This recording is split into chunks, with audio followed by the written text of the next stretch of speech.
custo de vida, emprego e desemprego, cesta básica, tarifas públicas, salário mínimo. Agora, na Brasil Atual, a análise do DIEESE. Nós vamos fazer contato agora com o diretor técnico do DIEESE, Fausto Augusto Júnior. Bom dia, Fausto. Bom dia, Glauco. Bom dia a todos. Fausto, o ministro da Economia, Paulo Guedes, participou do Fórum de Investimentos Brasil 2021 e deu diversas declarações bastante otimistas em relação ao andamento da economia do país. Entre elas, ele falou o seguinte, Fausto: a economia brasileira está de novo em uma rota surpreendente, está dando indicações de que pode crescer bem acima dos 3,4% neste ano. As revisões do mercado para o crescimento estão acima de 4% e há quem preveja 5%. Como que você vê todo esse otimismo do ministro Paulo Guedes, Fausto? Há índices que realmente justifiquem esse tipo de postura? Bem, Glauco, a gente tem uma grande variável quando pensa o desenvolvimento econômico, em especial ao longo de 2021, que é a pandemia. O controle da pandemia, ele se direciona para um caminho de crescimento e o descontrole para outro, né? Claramente, a gente está longe de controlar a pandemia e, ao contrário disso, a gente tem muita dificuldade, inclusive por parte do governo, das ações de governo, no sentido de alguma forma mitigar ali os impactos dessa pandemia. A questão central de toda essa discussão é a vacinação, e a gente está bem atrasado em relação à vacinação, comparando com os outros países, principalmente os países centrais. Olhando a economia esse ano, até por uma questão estatística, né, por conta de uma queda do PIB muito acentuado ano passado, o Brasil terá os números positivos de crescimento do PIB. A questão colocada é até que ponto o crescimento do PIB vai se refletir no bem-estar do conjunto da população. Porque o que a gente está assistindo agora é que, em que pese a economia possa estar crescendo num segmento ou outro, num indicador ou outro, de alguma forma a gente não está vendo isso se refletir nos indicadores de emprego e desemprego, a gente não está vendo se refletir nos indicadores de renda, e o conjunto da população vem sentindo a carestia, né? Vem sentindo os impactos das altas dos preços e de um mercado de trabalho muito deprimido. Então, quando a gente olha para esse contexto, olhando para as perspectivas desse ano, há pouco indicativo que o Brasil vai avançar muito do ponto de vista da melhoria de vida para o seu povo.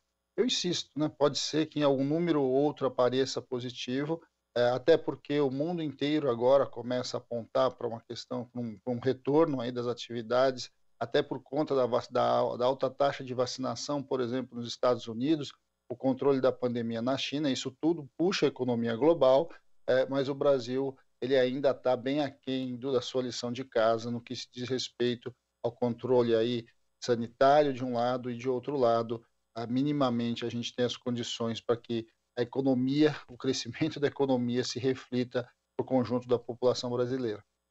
Ou seja, Fausto, não é possível nós tomarmos só o índice do PIB como um número isolado, até porque muitas vezes o Brasil já teve na sua história períodos de crescimento do PIB que na verdade foram períodos de concentração de renda também, que beneficiaram muito poucos. Nós vimos agora na reportagem da Daiane Ponte, o índice de desemprego no Brasil chegando a quase 15 milhões de pessoas sem ocupação, fora as desalentadas e subutilizadas. Então seria necessário um crescimento com qualidade, né? Até para que as pessoas possam recuperar o emprego e também recuperar o rendimento real que caiu no Brasil nos últimos anos, Fausto. Então, Glauco, acho que esse é um outro debate também bastante importante, né? Que tipo de desenvolvimento econômico o Brasil está entrando. Se a gente pegar essa entrevista do Paulo Guedes, uma das questões que ele enfatiza em vários momentos é que o Brasil será uma grande economia de mercado. Ou seja, a gente assistiu bem o que é a tal chamada economia de mercado ao longo aí da pandemia. Você tem um grupo de poucas pessoas que enriquecem muito, se tornam bilionários ao longo da maior crise sanitária da nossa história, e de outro você tem uma imensa maioria da população que empobrece, inclusive com quase 20 milhões de pessoas abaixo da linha da pobreza. Então, o fato de crescer não quer dizer que necessariamente a gente está se desenvolvendo enquanto sociedade, ou seja, esse crescimento ele não chega nas pontas, ele não chega para as pessoas comuns, ele não chega para o brasileiro em geral. Eu acho que esse é um debate que já se iniciou a partir do golpe, a partir de 2016. A forma como o Brasil olhava para o crescimento econômico vinculado ao desenvolvimento social foi quebrada e uma nova proposta de desenvolvimento, uma proposta de crescimento econômico foi colocada, em que, sim, o país pode até crescer, o famoso bolo pode até crescer, mas a sua distribuição é muito aquém das necessidades e, ao contrário, tende à sua concentração. Então, quando a gente olha para esse cenário, mesmo os números positivos da economia, ele não se reflete necessariamente na vida das pessoas.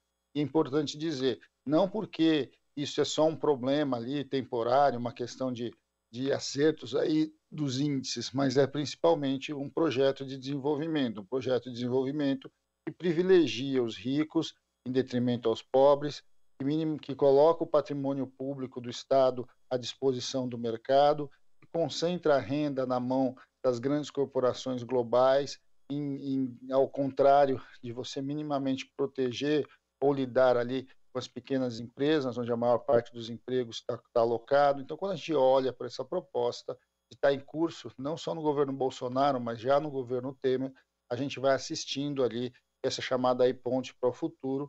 É uma ponte para um futuro cada vez mais desigual, cada vez mais concentrador de renda e que os trabalhadores, na sua grande maioria, saem piores do que entraram nesse processo de crescimento. Inclusive, entre as declarações do ministro Paulo Guedes, ele falou que o governo está reforçando a vocação da agroindústria brasileira, e que é um movimento que também vai não só na direção da produção agrícola e da pecuária, mas também de minerais. Isso ao mesmo tempo em que ele fala de proteger o meio ambiente, o que são coisas contraditórias, obviamente, né? Além do que, esse modelo de agroexportação, Fausto, ele é um dos responsáveis, inclusive, pela alta dos alimentos aqui no mercado interno brasileiro, e é também um modelo concentrador de renda, segundo vários estudos, cria muito pouco emprego e também não traz dividendos para a sociedade de uma forma geral. Então, é aposta no modelo que ele mesmo está falando, né, assumindo que não seria a ideal para um país como o Brasil, Fausto.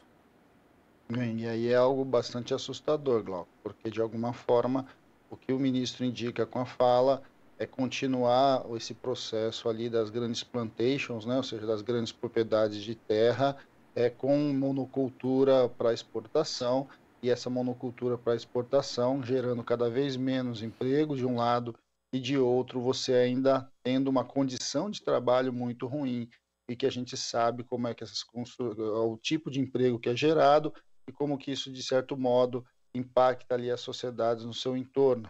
Ao mesmo tempo, abrir o Brasil para se transformar numa grande mina a céu aberto, a gente também sabe o impacto, principalmente o impacto ambiental, e que de alguma forma a gente está vendo, né? A gente está vendo isso em várias regiões do país, a concessão e a abertura de novas minas, e a gente reviveu recentemente um pouco essa discussão com o impacto de Mariana e de Brumadinho, e até agora, de fato, não foram resolvidos os impactos ali daquela grande crise, daquela grande tragédia. Ao mesmo tempo, a gente vai assistindo um Brasil que vai sendo vendido e vai sendo dilapidado, ao invés de fazer um debate sobre como o Brasil deveria ingressar aí tal na nova economia, ingressar aí na indústria 4.0, avançar no desenvolvimento tecnológico, avançar no desenvolvimento econômico e social. Ao invés disso, a gente vai voltando a um modelo de desenvolvimento que marcou a nossa história, e não só marcou a nossa história, mas marcou a vida dos trabalhadores do Brasil. Ou seja, um desenvolvimento que tem alguns que ganham muito e a grande maioria pouco participa desse crescimento econômico. Este modelo de desenvolvimento baseado em commodities, baseado ali na agricultura para exportação, no minério e na produção de energia, ele é muito limitado para as demandas e para as necessidades do Brasil. É preciso pensar um Brasil que se industrialize, que se alinhe tecnologicamente com o mundo global, minimamente aproveite os momentos aí das revoluções tecnológicas que estão chegando, e não simplesmente ele fique vinculado ali a produzir basicamente 1, 2, 3 produtos para exportação global. Até porque a gente sabe que o ciclo de commodities ele é sempre um ciclo muito limitado no tempo, em que pese em um momento ou outro você ter algum ganho, ali no geral, normalmente o que você assiste é o enfraquecimento da economia como um todo e uma limitação dos empregos de qualidade. Vamos lembrar que é na indústria e a gente tem normalmente a maior parte dos empregos com carteira assinada, com direito, com maior salário. É preciso olhar o desenvolvimento sobre uma outra ótica. É preciso lidar com e minimamente incentivar as pequenas empresas, as empresas vinculadas ao setor industrial, reforçar o investimento em tecnologia e conhecimento, e não o que a gente está vendo no desmonte das universidades, no desmonte do sistema brasileiro de inovação, que coloca o Brasil um patamar atrás, basicamente como consumidor de tecnologia e como exportador de bens primários, principalmente grãos e minério, como o próprio ministro colocou. A gente vê, então, que o que está em curso no Brasil não é só um problema ali de não conseguir aquilo que a gente busca, mas é claramente um objetivo e um projeto de desenvolvimento do atual governo. E pior, Fausto, porque a atividade mineral, além de ser uma atividade do setor primário, concentradora, que ajuda na devastação do meio ambiente, ainda despende, gasta muita energia. E o Brasil hoje está à beira de uma crise energética, né? Uma crise de escassez. Lembrando que, por exemplo, o apagão que houve ali no governo FHC em 2001 custou de forma direta mais de 45 bilhões de reais ao país, além de ter afetado brutalmente o desempenho do PIB, né? Que em 2000 cresceu 4,3%, em 2001 cresceu 1,3%, quer dizer, diminuiu bastante. Então esse é outro fator também de incerteza que se põe no horizonte, Fausto. E aí nós entramos num outro debate, né, Glauco, que é bastante importante para a gente pensar em se o Brasil vai, de fato, ter um crescimento sustentável. E aí tanto faz o modelo econômico, porque você precisa de energia, você precisa de segurança energética para qualquer tipo de investimento. E a gente está vendo aí o quanto significa o drama vinculado principalmente à crise hídrica e à falta de investimento no setor. A gente assistiu recentemente aí os movimentos para a venda da Eletrobras. Toda a desarticulação do setor elétrico vai se organizando, vai se dando a partir dessas privatizações e vai colocando em xeque boa parte do projeto energético que o Brasil vinha construindo. A gente tem que olhar ainda que o Brasil também, apesar de ter uma matriz energética bastante limpa, baseado em hidrelétrica, ele também está bem longe de se integrar aí a novas energias, principalmente eólica e solar, poderia, de certo modo, complementar esse sistema e deveria complementar esse sistema pensando aí no futuro da demanda energética do país.